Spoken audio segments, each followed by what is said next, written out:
La grande nouveauté de la troisième session du Concile Vatican II, qui poursuit ses travaux à Rome, c'est pour la première fois la présence d'auditrices femmes, laïques ou religieuses, à cette assemblée de l'Église romaine.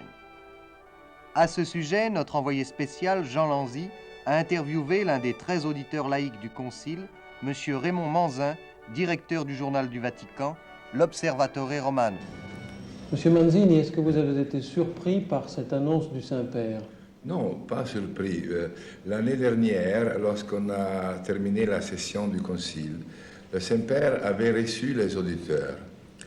Et avec des expressions très aimables, il avait dit qu'on désirait de joindre des autres auditeurs.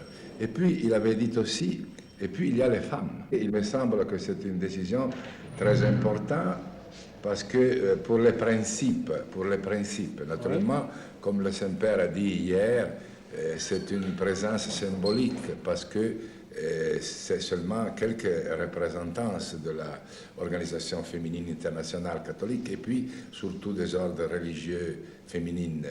Mais une présence qui sera fréquente dans les sessions où il y a des questions surtout pour les femmes.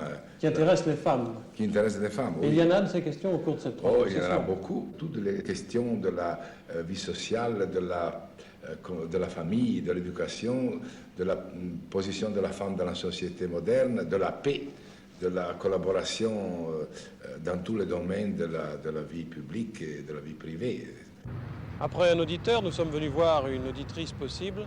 Avant la désignation officielle de celles qui participeront au Concile, nous avons rencontré la présidente des femmes catholiques d'Italie, mademoiselle Cinzia Fassudelli.